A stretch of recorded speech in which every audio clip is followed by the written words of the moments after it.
Hey there, positivity seekers. Welcome to another episode of Incurable Positivity, the podcast where we explore practical ways to shift your thoughts from negative to positive. I'm April Sabral, and with me is the incredible Angie Costa. Together, we co-authored the award-winning book, Incurable Positivity. And we're here to bring those pages to life in this uplifting podcast. Absolutely, April. Our mission is simple: to help you think and feel better. Life throws challenges our way, but it's how we respond that makes all the difference. Today, we've got some tactical tips to share with you that can truly transform your mindset. For more positivity, head to www.incurablepositivity.com. Stay positive, stay inspired. This is Incurable Positivity. 2024, and we're really excited to talk about how to live positively in 2024. And we're just going to have a really great conversation this morning about sameness. I know I texted you yesterday. I was like, oh, what's the topic for today? What have you been studying and working on this week? And this idea of sameness. So I'm really interested, Angie, to hear from you unpack that and what that means and how we're going to kind of talk about this morning. So I'm going to hand the mic to you. Yeah, sure. Well, I'm a ghostwriter. So clients come to me with their book ideas, and it's my responsibility to, first of all, take what they bring me. And many of my clients are, they're leaders in their respective industries. So they've got papers out, they've got TED Talks, they've got, blogs or what have you, videos and things like that. But a lot of it requires me to do research.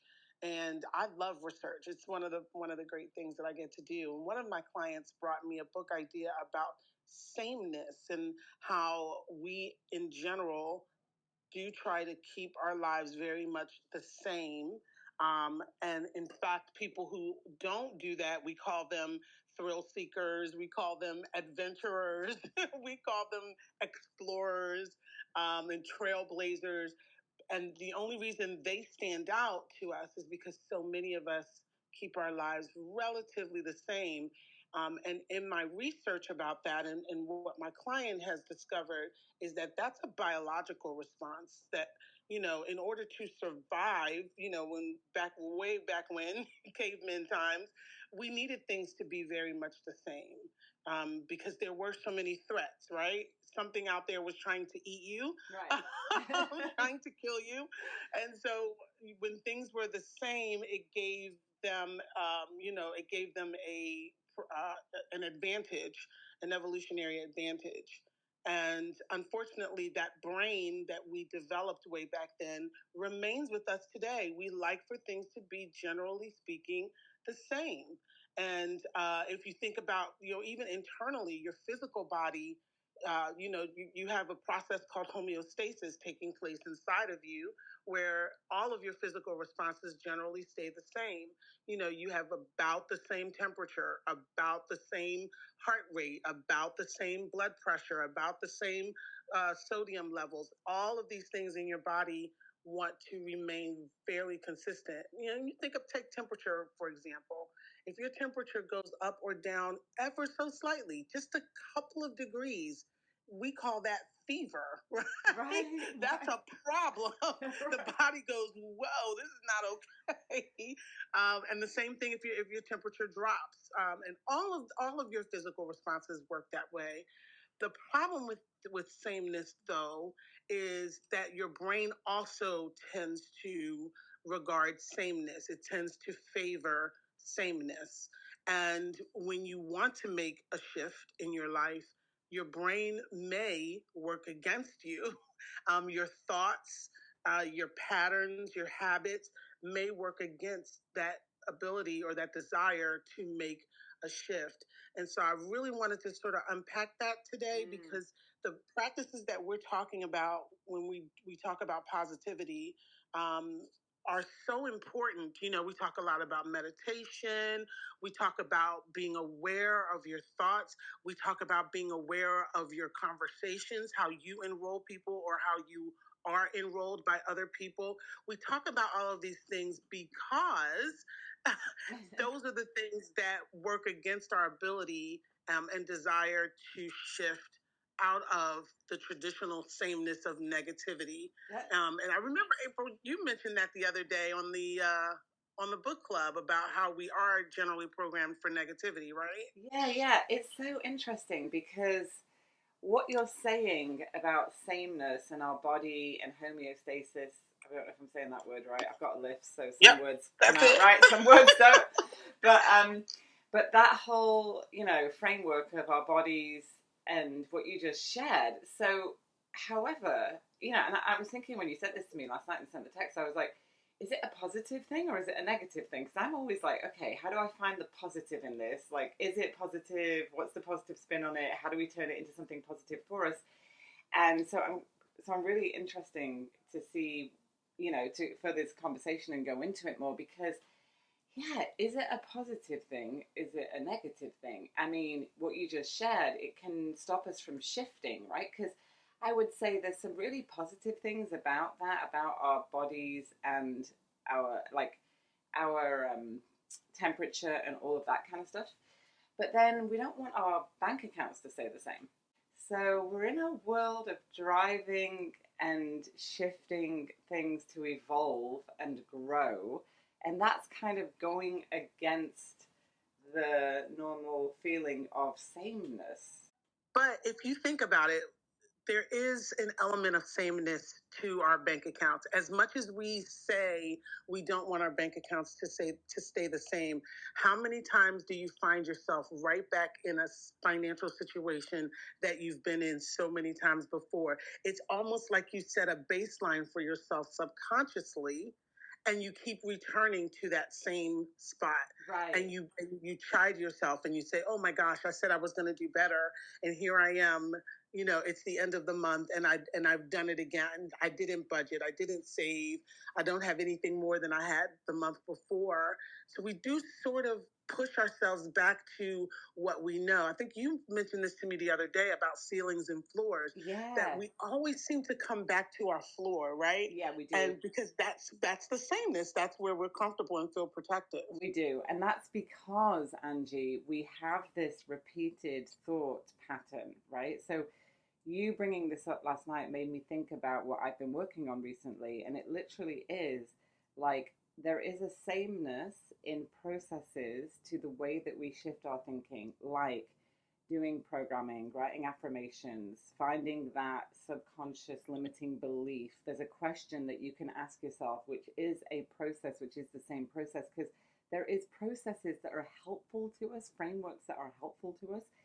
However, when we apply these same frameworks and these processes that are repeatable into an area of life where we want to grow, we need to really be ready and ask ourselves, am I ready to grow? Because it's going to open up and it's going to get uncomfortable for us when we start to want to shift these patterns.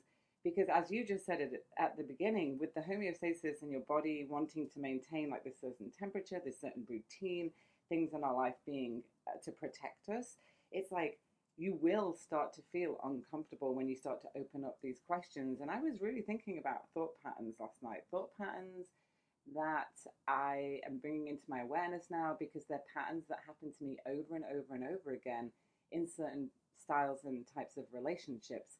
And so, this sameness that keeps happening to me, is it positive?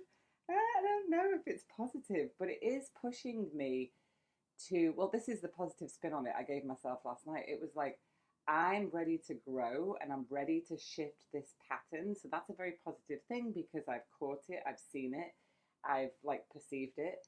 And now I get to put the frameworks around this pattern, these questions, these ways of shifting it that we talk about all the time to get a different result. But then I'm going to have to be open to it. I'm going to have to be open to this change. And we only manifest what we tolerate. So we could tolerate the same things over and over again, like you just said about your bank account every month. Somehow you ended up in the same place because you're manifesting what you're tolerating. And so, yeah, it's so interesting to me, because it really does all start, I believe, in our mind, with our thinking, with the way that we think the same about things, and we have to start shifting that. And that's going to take work. That's going to take us being uncomfortable.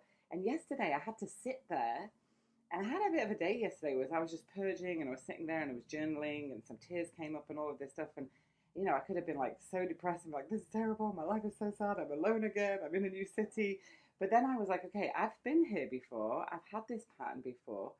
What am I supposed to learn and grow through this? What's the pattern that just keeps evolving? How can I shift this? And I'm not a person that will go out and eat by myself, by the way. I'm just not that person. I'm going to call everybody I know down the street. I literally pushed myself to go out and sit at a bar or a restaurant to have dinner, to get out of that sameness, to do something different, to shift the energy, to shift my vibration, and to see it as a positive thing that I get to change something in my life and interrupt some thought patterns, which goes back to, right, like our thinking. It all comes back to the way that we think, but it's going to feel a bit uncomfortable. I'm not going to lie, when you're trying to get out of that sameness, even though sameness is so positive. Sameness is protective. It keeps us feeling secure, and we need that. We need to feel safe in the world, and we don't like when things are constantly changing. You think about something as simple as having a neighbor move out. That is a disturbing thing, right? Because you're like, okay, this is what my neighborhood is. Suddenly, when your next door neighbor moves out, now you know the neighborhood has changed. I don't know who's moving in there. I don't know what the dynamic is going to be. Is it going to be good? Is it going to be bad?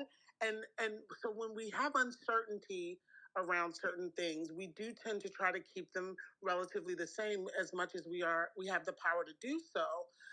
But you think about what you have done, which I think is tremendously remarkable. First of all, I think it's remarkable that you moved to the United States just a couple of years ago. To make that decision to move to a new country is tremendous. But then to say, New York is wonderful, it's exciting, it's electrifying, but this is not where I want to be, and pick up and move to Florida. I mean, that is tremendous. That takes a lot of wow, it takes a lot of strength. It takes a lot of awareness and insight into who you are and what you want. And I always say this, I've been saying this for years. People will complain about the place they live for 50 weeks out of the year, and for 2 weeks out of the year vacation in the place they want to be. Yeah. That's bizarre. That's bizarre. Like, literally, why do you live where you live? Most of us don't think about that. And I understand family. If you're with family, that's just priceless. But if you're not living with family and you're in a city you don't want to live in, you hate the weather, you hate the traffic, you hate the busyness or the lack of busyness, or whatever it is, and you don't do something about it, that's a great moment for you to really dig deep and say, who am I? What do I want? What works for me? What doesn't work for me? And where would I like to be? Where do I go on those 2 weeks when I can go anywhere in the world? Where is that place?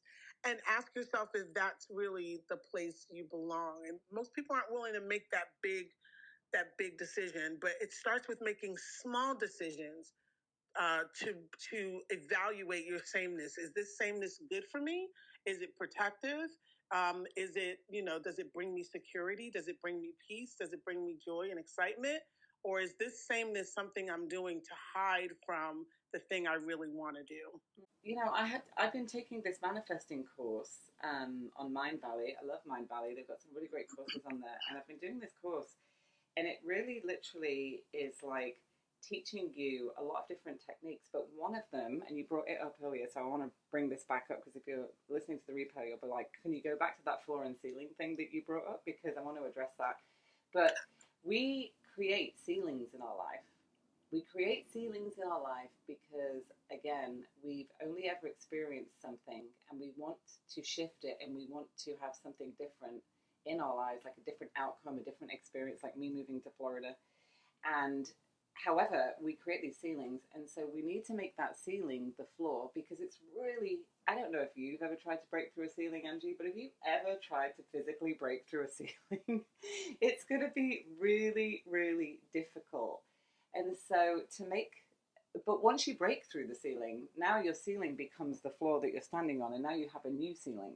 And so this is one of the concepts that's in this course that I'm taking, and I really, really love it, because what she basically says is, she says, when you want to shift and change and think about something, to a different outcome in your life, look at the ceiling that you're creating. So, many of us, 2024, we've got these goals, we've got these things that we want to go after and change and shift and make an impact, whatever that is, financial, relationships, everything, health. And we're looking at this goal, and it could become just a ceiling. And then we're just having this same experience where we just keep bouncing down from the ceiling. We keep headbutting it and we keep coming down. And she says that's because when we set those goals, we are wired to protect ourselves from them.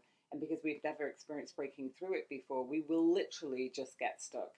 And so what she had us do, which is amazing, is like envision the vision beyond the vision. So you have this vision, this goal, and this is your ceiling. But now you envision the next one. And now your subconscious, your psyche, that protective wiring in your body that keeps you safe, is now focused on the envision beyond the vision, like the ceiling above the ceiling. And so this ceiling now starts to drop, and your protective wiring in your brain, in your body, will not start focusing on protecting you from it. In fact, it will just go after the other one. So let's say, you had an income goal or a salary goal or a career move goal, and you said, I want this, I've never experienced it before. But then you put like the goal after it, on top of it, right? On your vision board, when you're writing out your goals, whatever that is. And now all of a sudden you've just alleviated the protectiveness or the frame, the resistance to that first one. And that now becomes your floor. And that is so interesting to me, because I used to do that when I used to set sales goals in retail. I'd sit with the CFO and he'd be like, okay, we need to deliver this year. And I'm like, okay, well, let's go 25% higher and let's give the stores this goal, because I know that if we do that, then we're going to hit the one we really want. Right? So that was that ceiling and that floor. We literally just removed, we made the ceiling the floor, and they hit it. And so, but when I'd never really thought about that in my personal goals, my personal life. It's like, no, I want to manifest X amount of clients. I want to manifest this amount of money, or I want to manifest this kind of relationship. But I wasn't envisioning past it. I heard lots of times, be grateful, script like you already have it, tell your mind you have it, right? Like, right? Act like you already have it. If you want to be a millionaire, be a millionaire.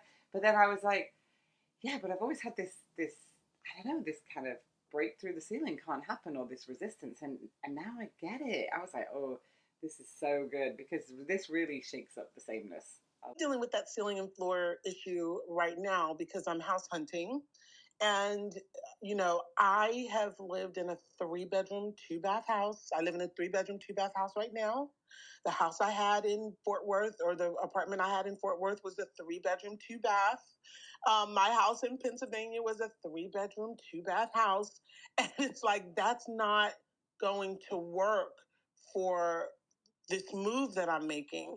And yet I caught myself last night, scrolling through the real estate listings and stopping every single time on a 3-bedroom, 2-bath. It's like, that's where my brain continues to try and keep me stuck, because that's what my brain knows. I've done it before. There's no shocks or surprises. I know that whole process.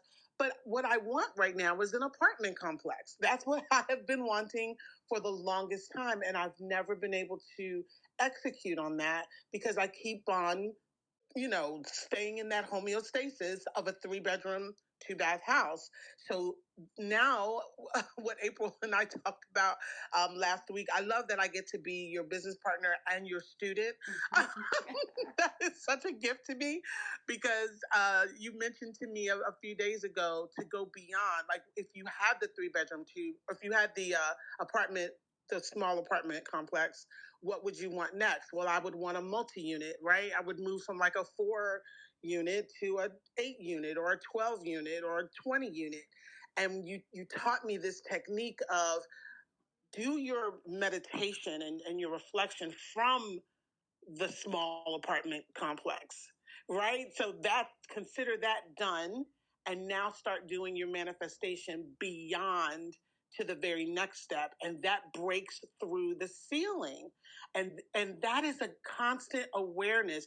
I would have continued 3-bedroom, 2-bath house forever and probably would have moved into a 3-bedroom, 2-bath house because that's homeostasis working against me.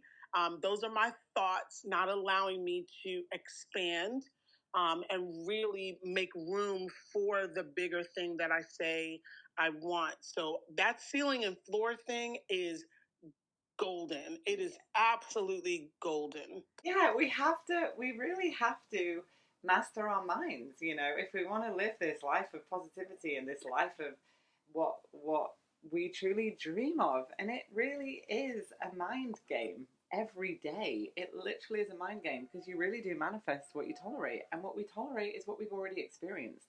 And what we're experiencing is around us all the time as evidence if we just stop, take the Angie pause, step back, and actually look at what's going on in our life and ask ourselves, what's just not working right now? And what do I believe about it? Those are two very important questions to ask yourself to then start to really kind of, think about, cultivate, populate these answers that you can then start to rewire and reprogram to positive ones that are going to work for you. Because at the end of the day, we get what we think about, and what we think about shows up in our life. And so we have 8,000 thoughts a day, 80% of them are negative, and that's not to scare anybody, but that is an awareness that is so powerful when you start to do the work. I was with a coaching client this week, and I said, this is going to feel really different because we're going into mindset coaching now, not just business coaching and tactical coaching and leadership coaching. And it's going to feel a bit weird. It's going to feel a bit, we'll spend 90 minutes together and we'll talk things out. And at the end of it, we might just come up with one limiting belief. But that limiting belief, when you find it, it's like the needle in the haystack. You're going to be able to shift so many things because everything's connected. The way you think about this one thing is the way that you think about everything. And so, I'm super excited. I mean, we started off this conversation with sameness, such a good topic. Sameness can be really positive, but it can also hinder our lives. So I think it's just about coming back to awareness again, right? As we start to wrap this up, because we're coming up on time, Angie, what else would you like to share? Well, I just want to repeat what April says all the time, and that is that everything starts with a thought. Everything. And, I'm sitting here looking at my favorite chair. It's a really cool reclining chair, and it's got like the theater lights, and it's got like a place to plug in my phone and all this really cool, these really cool features. But before that chair was a physical manifestation in my living room, somebody had a thought. Somebody saw that in their head and decided to sketch it out, decided to, get a design going and get their patent and do all the things that were necessary. But nothing happens until a thought happens. And you can look at that as a limiting reality or as an empowering one.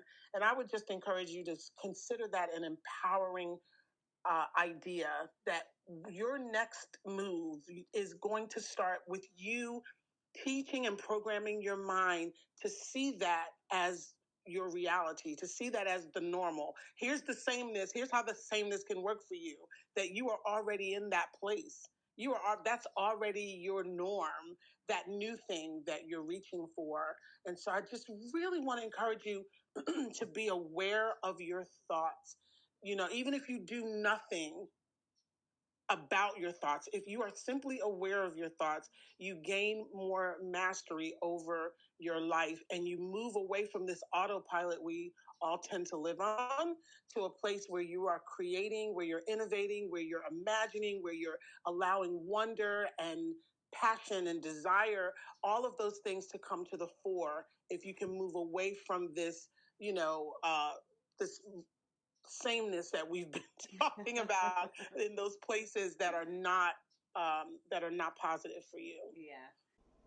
If you loved this episode, be sure to hit that subscribe button, leave us a review, and head over to incurablepositivity.com, where you can get access to lots more resources, the community, and myself and Angie, where we go live with book club, and talk about everything positivity. We love you, we appreciate all of you, and until next time, stay positive.